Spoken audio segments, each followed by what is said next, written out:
So we're going to get into the history now of Close Encounters. And this is, I think, one of the most documented Spielberg movies. Like Bob Balaban kept a diary that he published. There's lots of books that are written about this movie and a lot of histories of this era of filmmaking that cover this movie. So there's a ton of stuff. The main sources I'm using, Ray Morton's book, Close Encounters of the Third Kind, The Making of the Steven Spielberg Classic, and then the book we've referenced all summer, Joseph McBride's Steven Spielberg, a biography. Did you use your big giant coffee table book at all? I know Drew has the same book, and he did like he has a different book. He's a different book? He had a big giant picture book. I thought it was the same one. He seems like he has a better book than what I have. He's had like foldouts and shit, didn't he, Drew? And they're not foldouts, but they come with like pictures and stories. It's pretty cool. Yeah, I have this coffee table book, Laurent Bozero, Spielberg, the first 10 years. That one. And this is a good book because it's interviews with Spielberg, but it is very much like the authorized history. It feels like the book version of a DVD special feature, which is good, but you're getting Spielberg's version of history. And as we found out, this summer, he self-mythologizes and he often changes things. Yeah. And he tells the story he wants to tell about himself. And he does it for showbiz, baby. Yes. And he does it for ego. I've definitely learned a lot about Spielberg, and I still really relate to him, really like him, but he's kind of a stinker sometimes. Yeah, he is. Yeah. And that's, you probably have to be the successful. There you go. But this is the first movie. This was his fourth movie that he made. He makes Duel, for television, but it's considered his first movie because it was released theatrically internationally. Then he makes Sugarland Express, Jaws, and then this. But this is the first movie that he basically shepherded from the ground up versus the other movies that he was just hired onto by producers. Oh, I didn't know that. Like this movie originates with an idea in his head. He gets producers, they go pitch it to a studio, and over the course of years develop it. Wait, so when is E.T.? I'm sorry. That's 5 years after this. That's so interesting because his same thought of what it is to be a spaceman, to be NASA, is near identical. Mm-hmm. The single file line, the coldness, everyone dressed the exact same way, maybe even sunglasses, and shooting them from knee up. When every time they show the red men that are going off to get on the, I assume they're going to get on the saucer. Yeah. It's very sterile. He doesn't glorify spacemen. He almost feels like they're just soldiers in the sky. But he has. I thought this time, Lacombe, Francois Truffaut, he and Peter Coyote's character in E.T., Keyes, the government agent. Keyes. They're kind of the same guy. They're the same guy. They're these functionaries who want the heart. Yeah, and have this desire to experience something greater, but maybe I'm not personally destined for it. It just seems like his outlook is once things get into a government's hands, they become all standardized and regulated and lose sight of the bigger picture. So anyway, it's very similar. I thought it was I can't get my words out. I thought E.T. was before because it just felt so E.T.-ish. But hey, you could go the other way. It just feels Spielberg-y. You're a Spielberg-y. Yeah, all right, get to the fucking point. Stop telling me to get to the point. I'm never going to get to the point. Okay, the year is 1947. Oh, God. UFO in Roswell sets off a nationwide craze, worldwide craze about UFOs. Unrelated people, report seeing UFOs. And what's so striking is that all their stories seem kind of similar. They have common elements. And Spielberg tells this story about his dad waking him up in the middle of the night without explanation and taking him, to the country to look at a meteor shower. And this awakened in him a desire to learn about space. And then he got into UFOs. And UFOs were a huge thing basically in the late 40s and early 50s. And there was a revival of interest in them in the early 70s. Because some people theorize because of Watergate and Vietnam, as people feel so disenchanted with the world, they want something beyond this world to believe in. And then there's this astronomer named J. Allen Hynek. He was enlisted by the government to debunk UFO claims, and then instead he basically got pilled on them and started believing them himself, and he wrote a book. His book is what popularized the idea of close encounters and what the different kinds mean. Okay, because they don't explain it in the movie. And we're just supposed to know because it was such a hot topic in the culture? I don't know. I thought it was supposed to be almost a not a non sequitur, but I don't know. Well, what do you think about this, Drew? Because I've always been well, that's the title of the movie, so I don't know. It must be important, but that's where my thinking terminated. Yeah, I think because it was such a hot topic, I think like people would have kind of known about it, and I think that like because getting your news back in the day was a lot different. Like because I feel like nowadays everything is all at your fingertips, obviously. So like when you're posting newspapers and stuff, everyone's kind of reading the same news. Everyone's kind of reading the same information for the most part. And if that was like a hot topic at the point, like I'm sure at some point, it's going to be coming up in the newspapers and stuff. So maybe it was like a thing that people would just know at the time. But also, I think it's also one of those things where you watch the movie and you're really interested. And you're like, oh, why is it called Close Encounters of the Third Kind? And you look and you see why it is, and then you learn that there's different kinds of encounters. That's literally how I learned. I was like, I kind of know what this is, but I didn't know if it was an official thing, and I looked it up and I was like, oh, okay, so there's different levels of contact. So, but yeah, I don't know, but maybe it was just a hot topic kind of thing and people kind of like knew what it was. Yeah, like it was enough in the water for people to not get confused by it and to roll with it.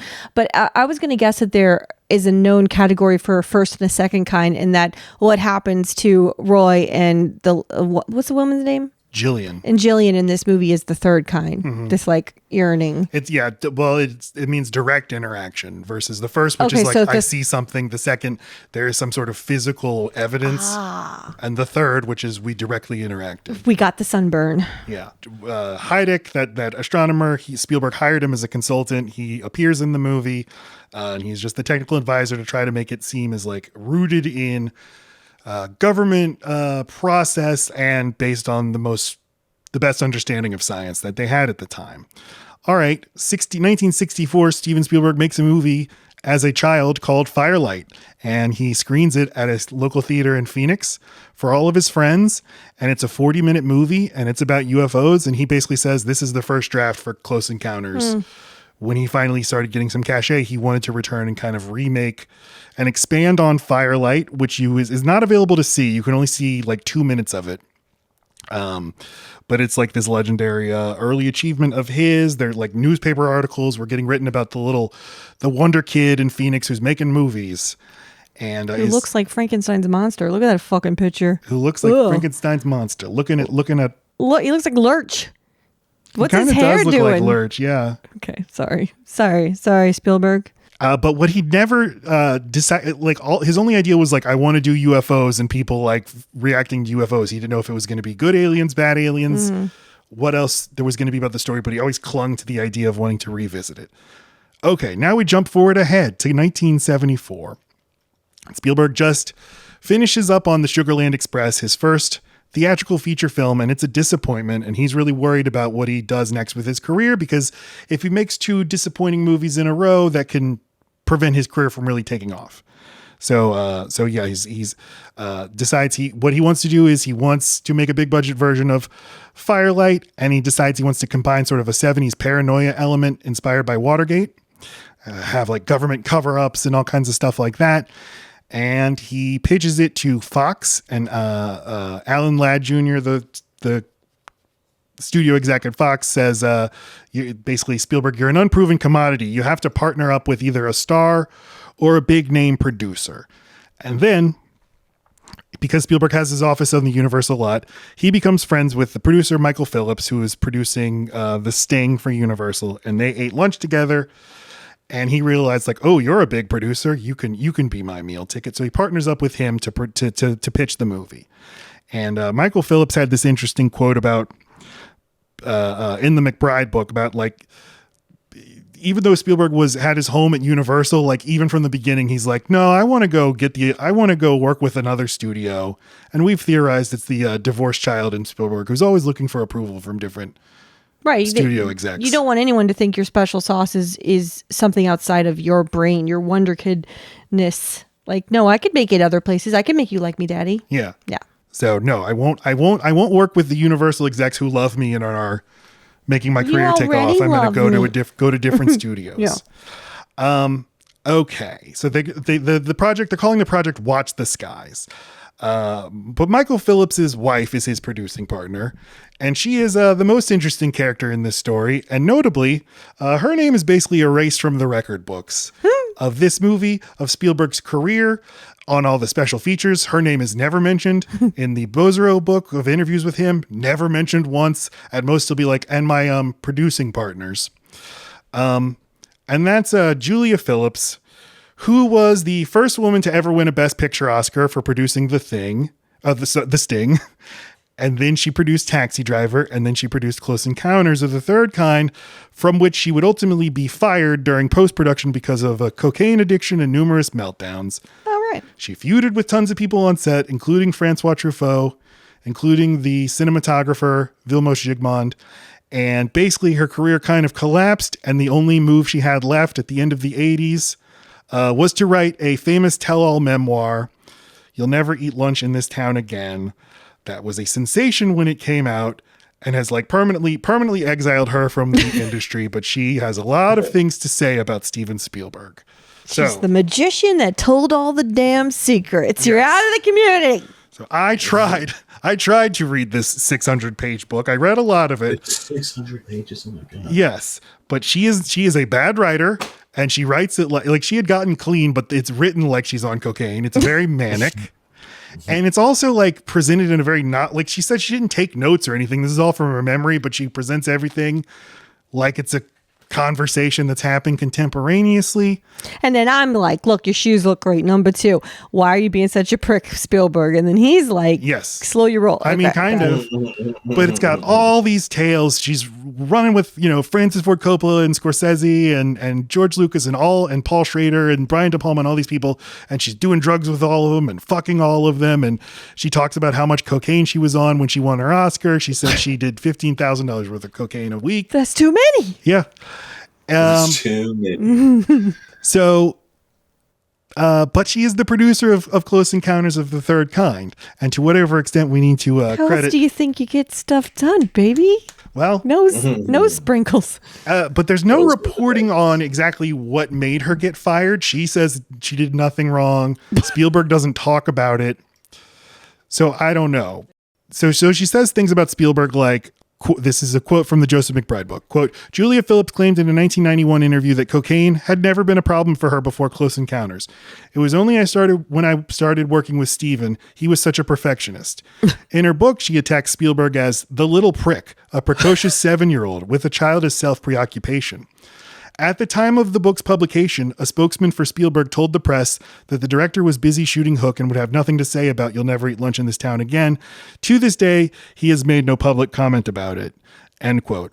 And so I did some digging. Has he ever made a comment about Julia Phillips? How old was he? Sorry, when he worked with this grown-ass cokehead.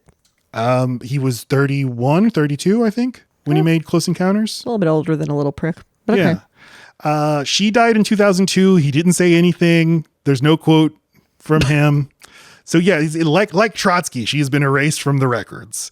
So you did a little digging and your digging found nothing? Why even mention it? You got my hopes up. You said you did some digging. I did some digging. I did some digging looking for quotes from him and I couldn't find them. Yeah, so some shit digging. You're no indie. No, I know. Right. And I don't have a Sala to help lead a team. All right. But Francois Truffaut, who she really had lots of issues with on set, he gave a quote to the press saying the movie was going super over budget and it's all her fault. And she knows I feel this way because I told her I feel this way, but she's really incompetent. Later, Truffaut said in an interview, he said, Jean Moreau once said to me. No. Okay, quote, because Lacey, Francois Truffaut is a director. He wasn't an actor. Spielberg just hired him even though he wasn't an actor. He does that. John Hammond, now him. Yes. Or then him. Quote, Jean Moreau once told me, on every picture, you must love everybody except the one who becomes the scapegoat. Oh. I followed Jean Moreau's advice. I made Julia Phillips, the producer, my scapegoat. What? Every time I find something not to my liking, I say I am sure it is the fault of Julia Phillips. What the fuck? End quote. What the fuck? So I don't know what to believe. Oh my God, that's diabolical. Yeah. That sounds really like a religious ceremony. An actual scapegoat. Yeah. You bleed it in the middle of the cafe. You have to do like something. in Left Behind. Leftovers. The leftovers, yes. Or it's like the lottery or whatever. We just need one person who we can sacrifice. Oh, I mean, I totally agree. But that's fucked up. Yeah. But truly, I don't know what to make of any of this. She's a woman. She's easy to demonize. I mean, look at her. She's got socks on with a dress. Ew. Yeah, why are those socks so high? I don't know. She's But like a pink lady. If you read her book, you will not like her either. She seems like a nightmare. Two nightmares didn't make a right. She doesn't have much to actually, there's not like much insight about making movies. The only thing, like one of the first things she says is she's chronicling the night that she wins the Best Picture Oscar for The Sting, and she's watching that movie's director, George Roy Hill, accept his Oscar for Best Director, and she has a comment like he thinks he's the one who made the movie. So like it's very much a producer's take on movie making. Like directors, they don't actually do anything. We're the ones who get shit done. So that's crazy. That's kind of what you're dealing with. But anyway, back to Close Encounters. The three of them, they sell the movie to Columbia in 1974, and Columbia's in very rough shape. But this movie has goes through a lot of rewrites. They hire Paul Schrader to write the script. He would go on to write Taxi Driver. He's directed a billion movies. But they didn't like what he did with the script. And Spielberg has to pause development of this to go direct Jaws because he gets the offer to direct Jaws and he has to accept that. He paused for Jaws. Mm-hmm. Jaws comes out and it's a giant hit, and Columbia, which again is like near collapse, is suddenly like, holy shit, we signed the director of Jaws to a deal. He's making his next movie for us. So now they give him basically whatever he wants. They give him the biggest budget they've ever given a movie. The biggest cokehead that anyone's ever seen. Exactly. You can have her. Yes. And basically the future of the studio rests on the success of this movie. Every little divorced boy's dream. Yep. He could really prove it to daddy. The script gets changed again and again. And in the end, Spielberg receives sole screenwriting credit. This is one of only 3 movies he's gotten screenwriting credit for. Okay. Unusual. Yeah, very Tarantino of him. It is? Written and directed by? Oh, you're talking. We have a title card already. I'm so sorry. That says written and directed by. I was like, I noticed that when it pops on because it's rare. And there's some controversy about other people maybe deserving co-writing credit for this movie and him not being willing to give it because he wanted the title card to say written and directed by Steven Spielberg, not who doesn't written by Steven Spielberg and Paul Schrader. So Paul Schrader said like, yeah, I lost millions and millions of dollars because he told me he wanted that title card, so I couldn't get screenwriting credit. There's another writer who was pressured not to take it up with the WGA. And another thing that Julia Phillips says is Steven Spielberg fucks over writers. That's what he does. He's the ultimate writer fucker, she says. I don't like that at all. You're a writer. I really like you. I hate writers though. Oh, okay. Writer fucker. Pictures you pick are meant to trigger me. Whoa. What's wrong with this picture? We're looking at Francois Truffaut with about to catch a football. A cigarette. And that's never coming. I just wanted to tell Lacey about Francois Truffaut, and so you can imagine him on set with Spielberg. He is this legendary French director, architect of what's called the French New Wave of the 1960s of French cinema. Directed legendary movies like The 400 Blows and Shoot the Piano Player, but he was also a very important film critic and film scholar and film philosopher. And basically, Spielberg in hiring him, he's like the physical embodiment of movies. All right. He's like the Lorax, but for movies. And so he's on set, and I'm like, this Spielberg's always doing this. He's always reaching out to these movie daddies to get their approval. Yeah. So Spielberg, this is a pattern for him of seeking out older men to approve of him. Mm-hmm. And I'm here for it. And Truffaut would say mixed things about him. He would sometimes say he wasn't a good director. That's the best kind of day. Nice things to say about him. But apparently at one point in the movie, Spielberg and the cinematographer, Vilmos Zsigmond, were having a big argument, and Zsigmond pointed at Truffaut and said, why don't you let a real film director take over? Ooh. So I bet that's dumb. I'll bet it did. Anyway, the movie comes out and it's a big hit. Okay, great. But he says this was a more difficult production than Jaws. Said the Devil's Tower set was our version of the shark, and it was way more of a nightmare than Jaws. Yeah, working on the water is infamously horrible, so that's something. Yeah, and it took forever. They filmed most of it in Mobile, Alabama, which thrilled me because I've been to Mobile many times. Went through the same tunnel he went through? When suddenly Richard Dreyfuss drives through a tunnel, it's like, that's the tunnel I remember! You hold your breath when you go in because it's underwater. Yeah. Anyway. But But this movie is a big hit. It saves Columbia Pictures. And to capitalize on it, well, Spielberg said he wasn't ready to release the movie, but they said, we got to put it out. We need to make money. Also, Star Wars had just come out, and they thought, if we put this out now, it'll capitalize on the sci-fi craze. So we put it out now. He said he wanted at least another year to edit it. But it comes out and makes a lot of money. And then they come back to him and they're like, hey, how about we pay for you to shoot some additional footage and we'll put the movie out again. So they make the special edition in 1980. What did you make me watch? Director's Cut, which is like the standard version at this point. But so there's 3 different versions of the movie. There's the theatrical from 1977, the special edition from 1980, which makes a few strange changes. But the big addition is they filmed Richard Dreyfuss going into the spaceship. And so you get 5 minutes of footage of Richard Dreyfuss like looking up and like, wow. But do you see around or you just see his face? Wow. No, you see stuff and it's all impressive. Okay. But it's like, it really, really hurts the momentum of the movie. For a long time, this is the only version that people could see. It was the only one on home video. And then in 1998, they made the director's cut. Spielberg said, I was wrong to show you the inside of the spaceship, but there's a few things from the special edition that he liked. So he basically combined the best of the theatrical with the special edition. That's now the standard version. Okay. Shit. One more thing. Okay. One more I'm thing. hanging in there. Mm-hmm. I know. I'm being a trooper. I'm going to need a Diet Coke. I said Columbia paid up $1.5 million to pay for him to shoot additional footage. So last night I went down a rabbit hole of comparing all the versions. I'm like losing my mind. You didn't get to bed till 11. Is this why? I mean, yes, I was in there in the living room watching because you can read the distinctions, but there's stuff like they don't even write down. Okay, so I have 10 seconds from the theatrical and the director's cut, and then the same 10 seconds from the special edition. Okay. Watch very carefully, gang. Okay. You will notice it's very subtle, but you have to pay very close attention, and you will notice, they seem to have done this because it helped maybe defray the costs of producing this special edition. Let's watch. This is the theatrical and director's cut right here. Ice cream. Okay, yes. Now the special edition.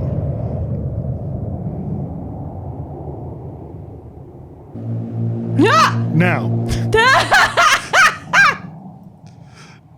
Did you notice? It's very they eagle-eyed viewers might notice that there is a insert shot of a McDonald's billboard for like 5 seconds. And you're like, I could really use a Big Mac right like now. It's so jarring. It's so I thought jarring. it was a joke with like flashlights on it. It's part of the thing. The lights are here. It's already in the original shot, but so you can't really. You can still see the M. Like the M is very much noticeable, but it's so funny because they're like, it's like goes by and they choose to go back to it after it's all done. So it's like, in case you missed it, yes, there's this big billboard. The sound even changes. Now it's just a hum. Hungry. It's so awkward. I was doing the Leonardo DiCaprio point at my TV last night when I noticed this. What's the Leonardo DiCaprio point? He does that from Once Upon a Time in Hollywood. Stop. Yeah, he does like a. He like gets up. He's like all lounged, and he gets up. He's like, oh. And I wanted to go tell you about it, but I didn't think you'd care. Yeah, no. All right. I'm glad you saved it for this. Yeah. Hey babe, McDonald's. Babe. Shut up. All right. Are y'all ready to talk about the movie now? I don't see why not. Let's go. Okay.